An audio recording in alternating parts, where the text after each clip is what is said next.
Blog Talk Radio. Well, here we go, ladies and gentlemen, across the airwaves, the throwdown on Tuesdays. We were excited into the pre-chat, the three of us. Yours truly, Mark Mancini, producing it from Los Angeles. Bill North, world champ with the Oakland A's up there in Seattle, and the host of this great show, my mentor and friend as well, Peter Ray in Cleveland. It's the American Sports History Podcast, 347-205-9631. You guys have lit the lamp. There's 87 of you, and I'm going to get to these questions. By golly, man, I'll tell you, you guys have supported this great show, supported Mancini Media. We appreciate it. If you missed this show, catch it on blogtalkradio.com/Mancini Sports.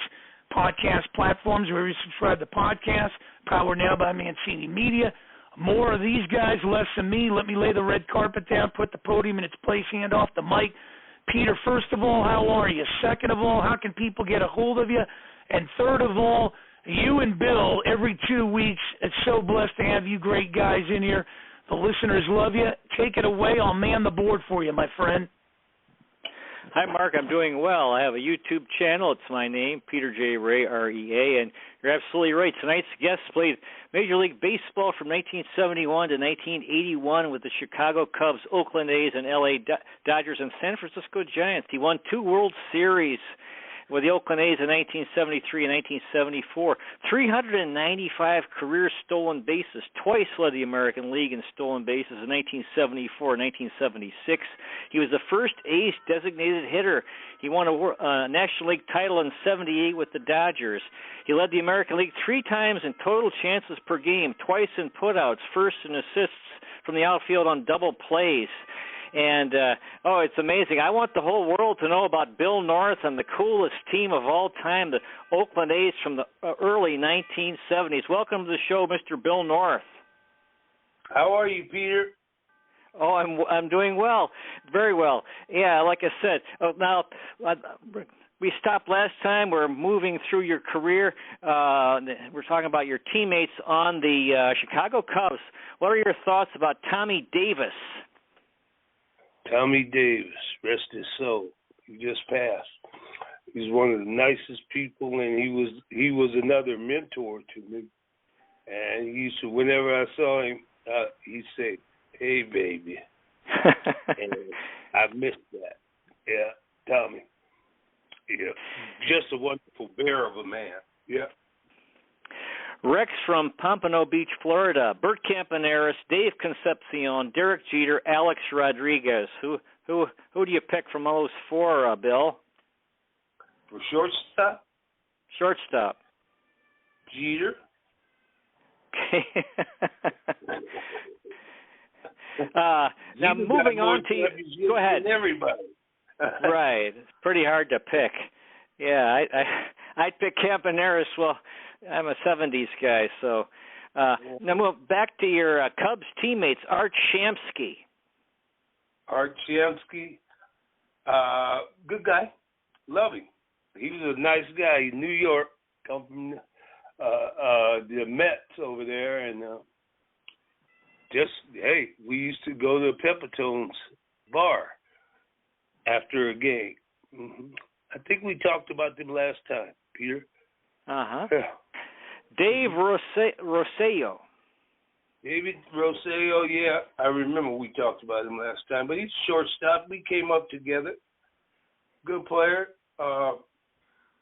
Didn't hit very much, but he was a good shortstop. Steady. Yeah.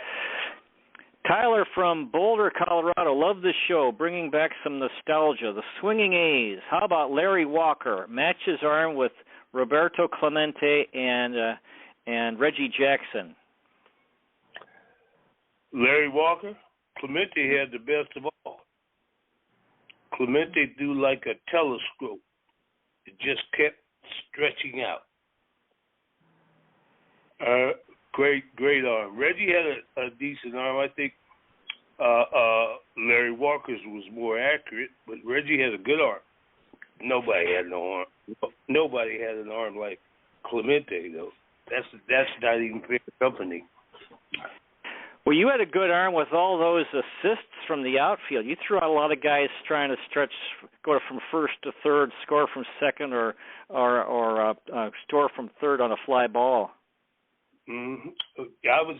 I was above average, I would say, but a lot of times speed got me to the ball, and I had time to throw somebody out. Speed had a lot to do with it, but my arm was decent. Every now and then I caught somebody trying to do something wrong. Another player from the Cubs, Pete LaCock. Pete LaCock. That's Peter Marshall's son, Hollywood Squares. He was a good player. And he was a California, Hollywood, blonde-haired, blue-eyed baby. Dave from Flint, Michigan. Reggie Jackson hit a shot in the old Tiger Stadium. I got to see that at the All-Star game. Any thoughts? Yeah. I'm glad you got to see it. Doc Ellis didn't like it too much, though. and when he faced Reggie from then on, he hit him every time. He hit him every time. No. Okay. Rick Russell. Good pitcher. Him and his brother Paul. Rick was had a bigger upside and did well in his career. Nice guy too. Good person. Jack Aker. Jack Aker was kind of quiet. He was over there with the Cubs with me, so yeah, he could get them out. He was Cleveland pitching coach for a while. Yeah. He's there. He was so quiet that you hardly remember him. So, but until you bring up his name, but he was a nice guy. He was kind. Steve Hamilton. Steve Hamilton, lefty. He's a very intelligent man. He's really, really smart. And I played against him too. He was over there in Cleveland too, wasn't he? Well, all I remember, he played for the Yankees. I have a Yankee card with Steve Hamilton. I guess that's why it stays in my mind. Yeah. Well, he can't. I played with him with the Cubs. Right. Yeah. He was a nice guy. Yeah. Steve from Corvallis, Oregon. Hey, Bill, you should get on a staff in baseball. Help a team, especially my Diamondbacks who are struggling. Boy, are they. I'll tell you what I feel about coaching. I'd have to deal with too many players like me. I don't want to do that. Okay. Players are an acquired taste, generally. Now, moving on to the Oakland A's, 1973. You guys won 94 games, won the World Series, and what are your thoughts on the owner, Charlie Finley? He put the team together. He had a good manager when I was there, Dick Williams, and he had good players. They knew how to play the game. I contribute that. I give Dick Williams kudos for that. He was a very direct manager, and all he wanted you to do was play the game right without mistakes, and that's what we did.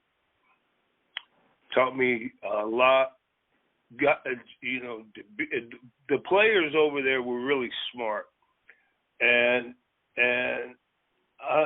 I'm not saying that I'm the smartest in the world, but I ain't the dumbest either. And I knew how to play the game, so I kind of fit in over there, and got my job because somebody else made a mistake one time, and I played for the rest of my career every day. So Charlie Finley, very controversial, very creative. What did you think of all his different unusual ideas? Well, I think some of them were antics, and how many of them are still here? Yeah, I don't think very many, Peter. Go ahead. I'm sorry. Yeah, the rabbit bringing the ball to the umpire. Yeah. Orange baseballs. That if you think the balls they got now are slick, those orange baseballs were really slick. Orange baseballs. Right? Oh, yeah. White shoes were cool. And he paid them to have mustaches in 72, and I came in 72 things. In 72, when they had the ring ceremony in Oakland, he said if we win again, the next rings he'll make them look like bubble gum. They came out of a bubble gum machine. The next rings were the first World Series rings without diamonds, and the year after that, it didn't have a diamond in it. It had a gold inlay. He used the same the whole time. I'm still waiting for my Mickey Mouse one. So you give Dick Williams a lot of credit because he seemed to believe in you, your manager Dick Williams. Yeah, he gave me a chance. He had wanted me before the year before. He wanted to get me, and they couldn't cut a deal then because I was still thought of highly by the Cubs, but that didn't last long.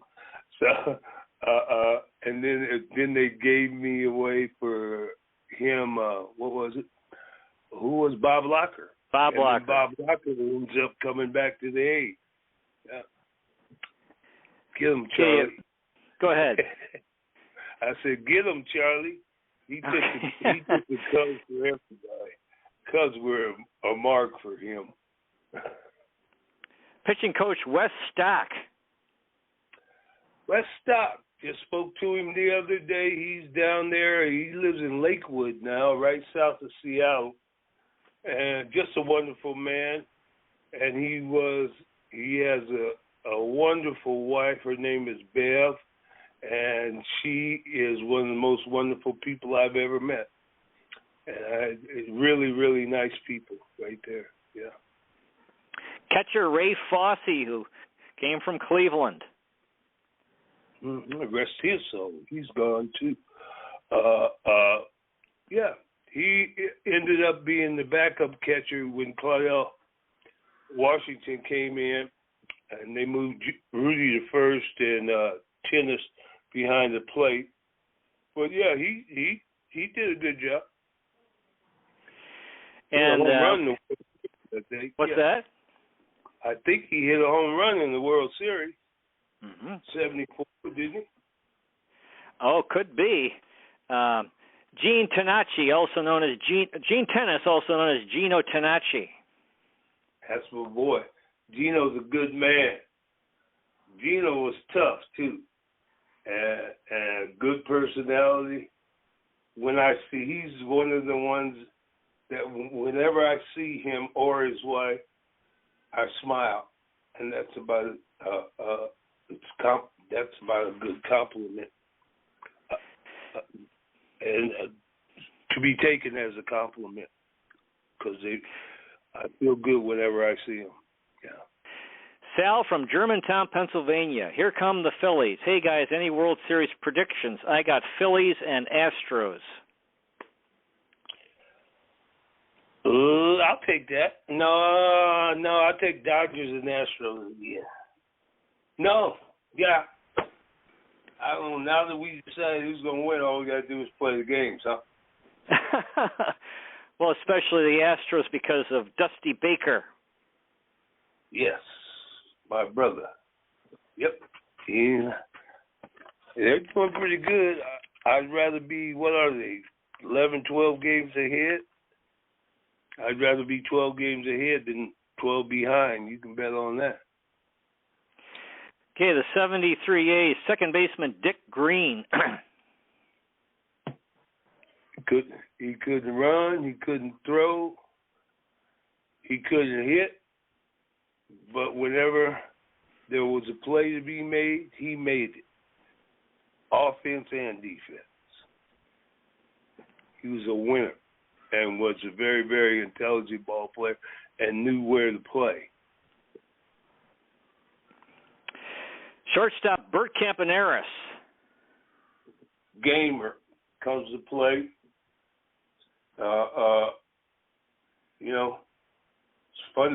Fundamentally sound shortstop, not real flashy, but made the plays and was an intelligent ball player. Cost me a lot of stolen bases because he fouled all the pitches off when I was running. That being said, I'd like to have him on my team. Yeah, I was watching I don't know, it was a World Series or All-Star game, and he looked like he had a really big bat. Do you remember that? Him having a big bat? He used the U1. I used the combination U1. Those are the bats without the knobs on the bottom, and they're fat. And then a G 110, I think, is something like that, and I combined them, and now it's an N38. So if you call Louisville Slugger, you can get the bat I made, and it's called the North 38. But Campaneris and I use similar bats. Yeah. Third baseman Sal Bando. Captain Sal. He was our leader, flat out. Nobody else can say anything. He was a captain, a real captain of the team, and he did good, you know. And as a leader, he was solid, always solid, and you know. He even stole bases one year. Yeah. Okay, the guy who played left and then moved to first had a big play in the 72 World Series, Joe Rudy. Yeah, that's Rudy and Tennis, they both lived in Eastern Oregon. I think now that Rudy's, he might be in Florida, and I don't know where Gino is, probably still in Oregon, but he's a really good guy too. Joe Rudy is a fine person and a tough guy. You know, he's kind of quiet and that most of the time, but you don't want to mess around with, because when he got mad, he tears something up. and he didn't brag about his big catch in the 72 World Series. He was a quiet, unassuming man, but he was a hell of a player. One of the two best left fielders I ever played with. The other was Dusty Baker, of course. Yeah. He could play that outfield.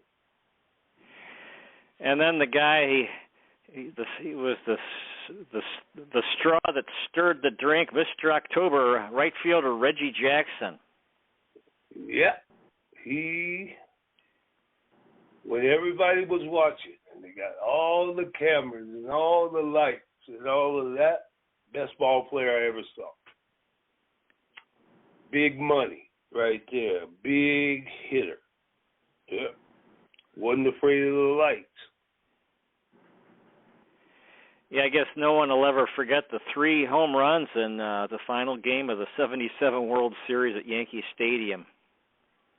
Yeah, he only took 3 swings that game, and he hit a home run on the swing before that. In the game before that, he hit a home run. Yeah, that was incredible. I remember watching as a young fella on TV. Darren Johnson. Nice guy, quiet, big man, big hitter. Come from Phillies. Yeah. Angel Mangual. Angel, that's my boy. Vida and I just went this past November, where they flew us down there to attend a memorial for Angel in Ponce. He had a field dedicated after him there, the field that he played on when he was a kid, and it was in the 4th district, in Ponce. And what a wonderful ceremony! It was a blessing to be able to hang out with his family, and that Angel was a good person. He's a good person, and we got along real good. That's my man. And so he died, and you went to the memorial service in Puerto Rico? Yes. Well, he had passed last February of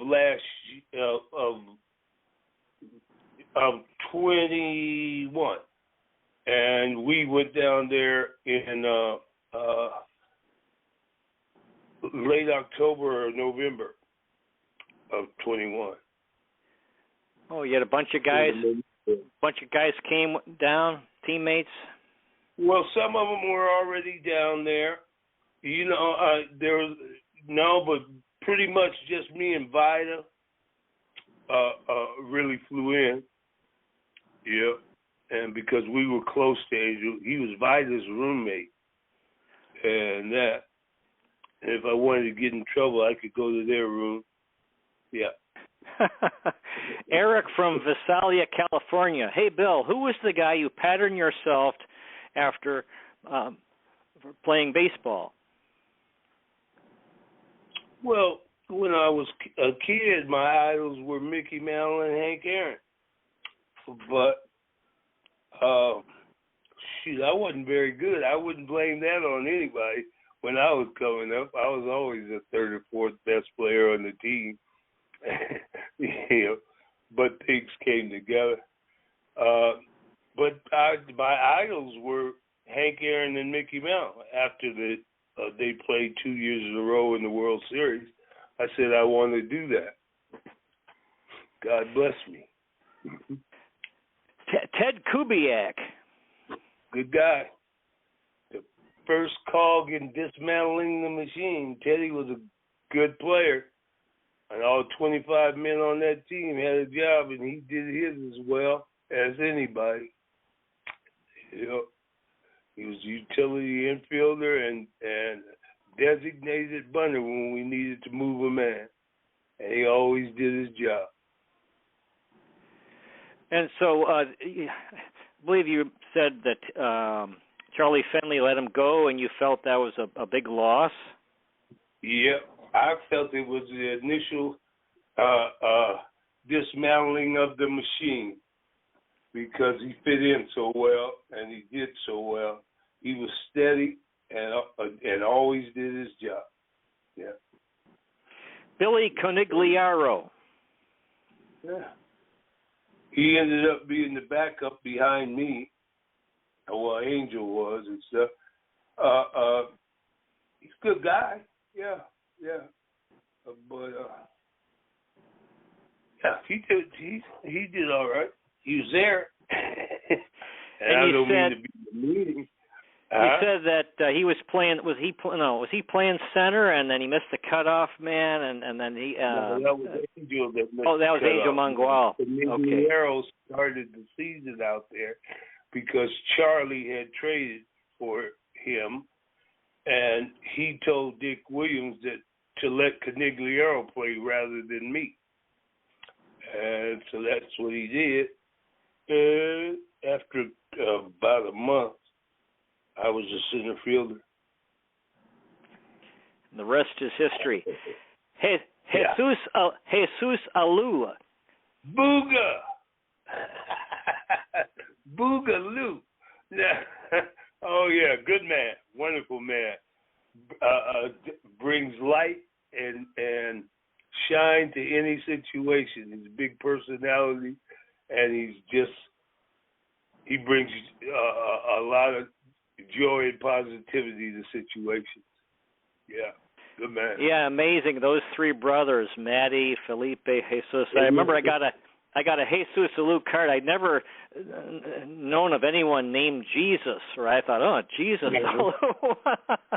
And first time I'd see, but I guess it's more common in Latin America to name a guy Jesus. Or, but they were an amazing, those three fellows. And then they could all hit. They could all hit. Yeah. Yeah. Now, Philippe was the oldest, and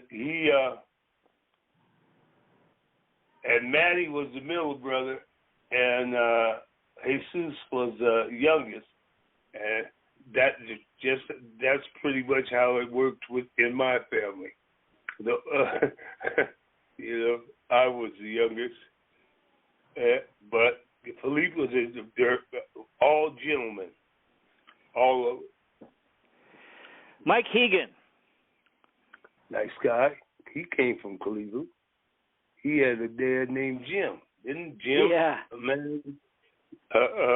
Didn't he manage Yankees or something? Well, Jim Hegan was a catcher for Cleveland and won a World Series, I think. Yeah, Mike was the first person and had good hands and handled that. He's a good person.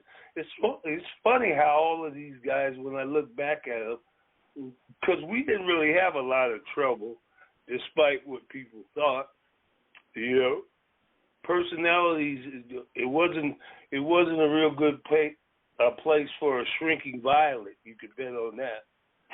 Yeah. Hey man, these guys would test all of your social skills. You could bet on that. There was a lot of stuff talked between the players on that team on the bus rides, and yeah, if you couldn't fire back, you were in trouble. Okay. Vic Davalillo, who the other guy played for Cleveland. Yeah, and the Pirates.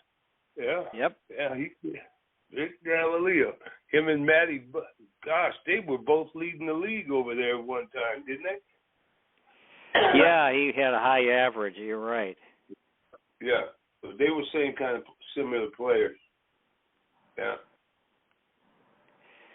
Jay Johnstone. Hollywood. Came from Los Angeles Angels. Yeah. He was a snake oil salesman. He'd sell you anything. Yeah. He was a Southern California, one of them blonde haired kids from Southern California. Fair hair. And good player. Good player. Mike Andrews. Poor Mike got he was a good guy too. Mike went through the yips, okay, and I mean, like in practice or anytime spring training and that, he could make perfect throws from third base. But in a game during the season, he had a mental block against making that throw. And it was one of the strangest things. Steve Sachs had it too, where he had the yips. And Charlie didn't like that. Dal Maxville. Maxie could pick up that ball. He made the play. You know, he came from St. Louis. He was Gold Glove over there. And he played with them when they had the big teams over there.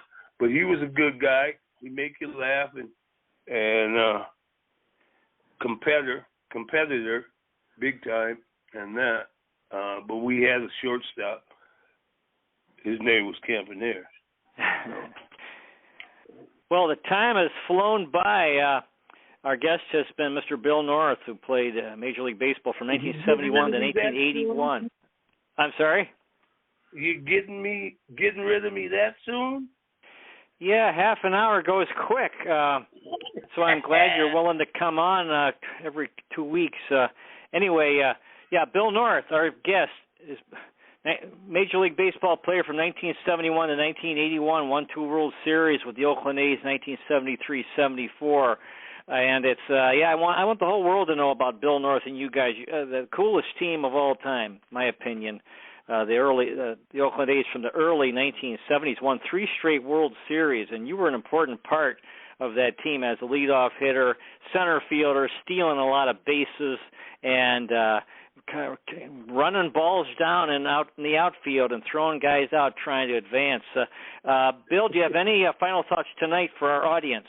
Oh, nothing other than thank you, and thank you, Peter, for having me, and tell the fans that I appreciate them for their interest, and I'm the one that's honored in this thing. So, thank you so much. Oh, well, thank you. Like I said, it's I think it's amazing because I just thought so much of you guys because you won.